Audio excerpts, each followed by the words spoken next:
حضرت عمر فاروق کا عدل اور حضرت فاروق اعظم کا انصاف، اس کو دنیا جانتی بھی ہے، مانتی بھی ہے۔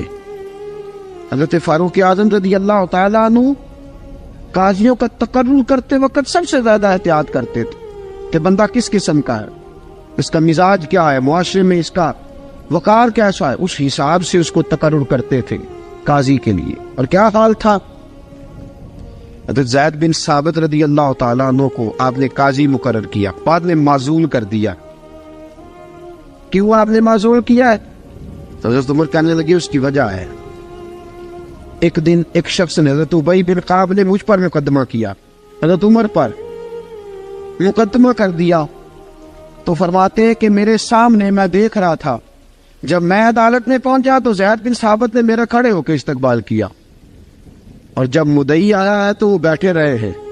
تو میں نے کہا کہ جب آپ دونوں میں ملتے وقت انصاف نہیں کر رہے تو فیصلے میں کیسے انصاف کریں گے؟ آپ اس قابل نہیں کہ آپ کو قاضی بنایا جائے، معزول کر دیا۔ اگر میں بحیثیت مجرم، بحیثیت ملزم آیا ہوں، اگر آپ نے میرا کھڑے ہو کے استقبال فرمایا تو پھر مدعی کا تو زیادہ حق بنتا تھا۔ اور ہم پر اعتراض ہے کافر کا، وہ کہتے ہیں تم عدل نہیں کر سکتے۔ بولا آدمی ہے نا، وہ دیکھتا ہے آج کل کے مسلمانوں کو، آج کل کے مسلمانوں کو دیکھ کے رائے قائم کرتا ہے۔ ہم اسے کہتے ہیں ہاں آج کل کے مسلمان نہ دیکھ، وہ جنہوں نے ڈائریکٹ نبی پاک کی نکاح سے فیض پایا تھا انہیں دیکھ، ڈائریکٹ جو رسول پاک کی نکاح کے فیض یافتہ تھے، عدل و انصاف سے بھر دی دنیا۔ حضرت فاروق اعظم، حضرت عمرو بن عاص مصر کے گورنر تھے، حضرت فاروق اعظم نے انہیں متعین کیا تھا۔ ان کے بیٹے کا مصر میں جھگڑا ہو گیا کسی عام آدمی کے ساتھ، گورنر کے بیٹے کا، اور گورنر کے بیٹے نے اس مصری کو، ایک عام آدمی کو درے مارے۔ تجھے پتہ نہیں میں گورنر کا بیٹا ہوں؟ مصری نے کیا کیا، گھوڑے پہ بیٹھا سیدھے مدینے آ گیا، سیدھا مدینے۔ حضرت فاروق اعظم کے در دولت پہ پشت سے کپڑا اٹھایا، پشت سے اس نے اپنے نشان دکھائے تو جناب عمر کی آنکھوں میں آنسو آ گئے۔ ایک عام آدمی ہے، جانتے کوئی نہیں، تمہیں رو پڑے، اتنا ظلم، اور میری سلطنت میں کوڑے برسے تیری پشت پہ، فوراً بھیجا، جاؤ بلا کے لاؤ۔ حضرت عمر بن عاص اپنے بیٹے سمیت آئے، بڑی عدالت ہے۔ حضرت فاروق اعظم کے لفظ، فرمایا اس کو اس کی ماں نے آزاد پیدا کیا تھا، تو نے اسے کیوں غلام بنایا ہے؟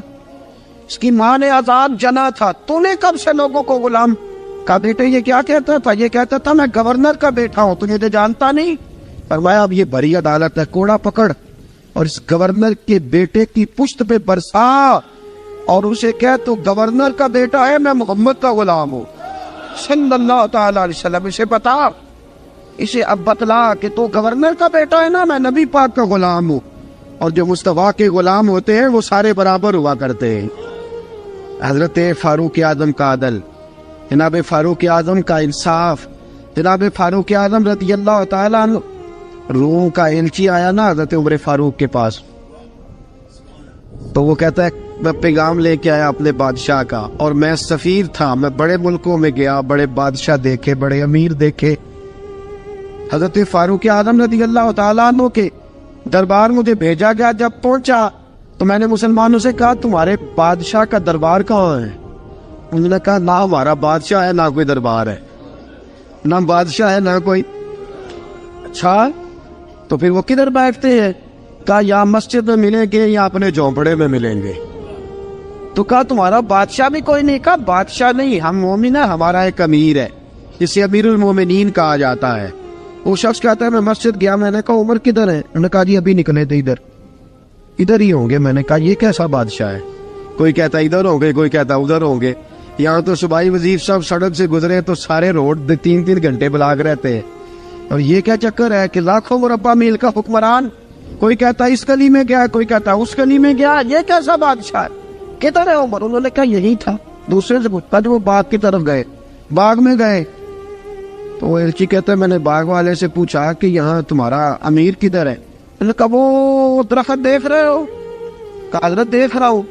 اس درخت کے نیچے وہ ایک شخص جو سویا ہوا ہے نا مٹی کا ڈھیلا سرہانہ بنا کے، وہ درخت کے نیچے مٹی کے ڈھیلے کا سرہانہ بنا کے جو بندہ سویا ہے وہی ہمارا امیر ہے۔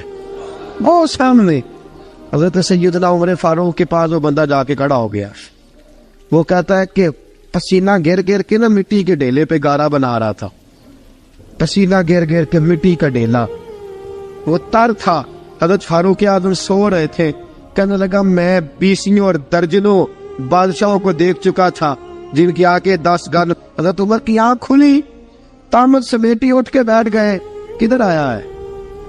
کہنے لگا حضرت جی آیا تو کسی اور کام تھا، آیا تو کسی، لیکن اب کام کوئی اور بن گیا ہے۔ آپ نے فرمایا اب کیا کام بنا ہے؟ کہنے لگا میرا کام یہ بنا ہے کہ میرا بھی دل کیا میں بھی کلمہ پڑھوں اور نبی پاک کا غلام بن جائے۔